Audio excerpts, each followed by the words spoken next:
Kيfية, Adeniran, it's wonderful to have you here with us in Nairobi. You have been involved in the tracking of alleged perpetrators of international crimes. Can you explain a little bit about what that work looks like? Thank you, and thanks for having me. It's a pleasure to be here. I think tracking is one aspect of international criminal justice that is sometimes overlooked, but is so important. It's a reminder to perpetrators that no matter how long it takes, there will always be an opportunity to apprehend them. And at the time I was involved, there were a number of things we took into consideration, and I'll just talk about a few of them.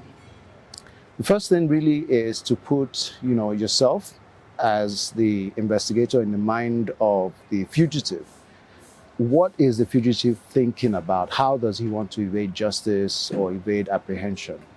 And part of it is also about going back to the time when the investigator is sure that they have information about where that particular fugitive was and can pinpoint what the next steps or the next moves of that fugitive would have been. And so another starting point is identifying what we call the support network. A fugitive is trying to limit the support network so that the chances of getting information about where they are through others is limited. And so uncovering the support network is particularly important. An important aspect also includes developing international cooperation. Because at the end of the day, fugitive is usually in a country that has its own legal, law enforcement, authorities, and so on. And the trackers would have to utilize those systems. So sometimes you have to capacitate them, and sometimes it's just about providing them with information that they can follow up on. A lot of open source research and evidence is useful. Following up on leads given by informants is also particularly useful. At the end of the day, the principle really is when you get a lead, you develop it, you follow it to the end. When it's no longer viable, you move on to the next one. And so it's just an aspect that I think people need to talk about more and develop even further in the international sphere. In some cases, including, for example, Félicien Kabuga, the alleged financier of part of the Rwandan genocide, reports emerged that he had gone to East African states, and of course he was ultimately found in France, a member state of the International Criminal Court. How do we ensure that states that are supposed to abide by international law and norms don't give safe harbor to fugitives, or don't at least turn a blind eye to the potential presence of these fugitives? So there are two aspects to that question. There's one aspect that perhaps assumes that some of these countries know that these fugitives are being harbored in their territory. And then there's the other aspect about the fugitives using means, changing their identities, using disguises, and so on, in order to evade recognition or identification.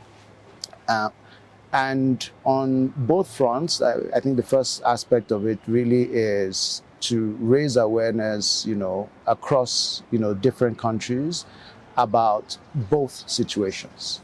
So understanding that you will have people who come to you seeking safe harbor, maybe making the argument of peace over justice, and so as to ensure that there's peace. I need to leave and stay in a particular location.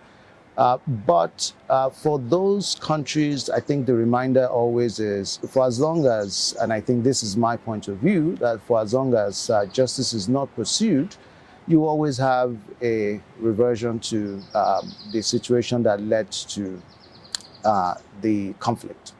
And so another aspect is training. And I think, because people can use face recognition software, for example, at airports, at seaports, land borders, and so on, and ensuring that the immigration officers and those that are likely to come into contact with people coming in that they have the equipment, they have the training to be able to detect these means of evading capture. But overall, I think it's something, it has to be concerted action at an international level across different countries using Interpol. Interpol has a lot of resources in this area. And I think, there are ways to get that awareness across.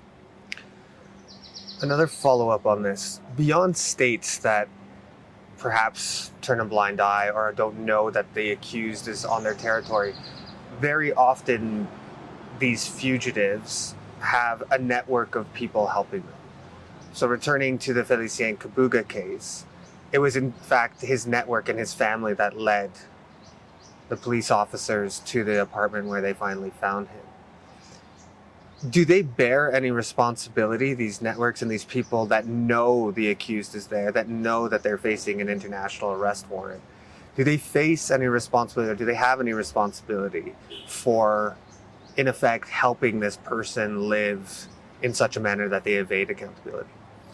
So I would say yes, both at international level and domestic level. At international level, they're essentially interfering with the administration of criminal justice. And so they're preventing the apprehension, prosecution of a fugitive. And those are crimes, for example, under Article 70 of the Rome Statute. And at domestic level as well, you also have, especially countries that have domesticated the Rome Statute, that would recognize those as offenses because they are aiding and abetting a fugitive. So I would say, yes, there should be a follow-up in respect of those individuals that we call or refer to as part of the support network.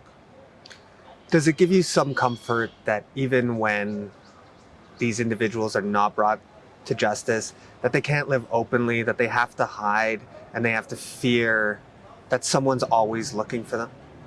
Yeah, some comfort, but obviously, as practitioners in the field, you want them to be brought to justice. So you want them to be found, you want them to be arrested, you want them to be prosecuted. Because also, justice is two-way. You also want to know after the end of the process that these people indeed committed those offenses. And I think that's where the satisfaction will truly come from.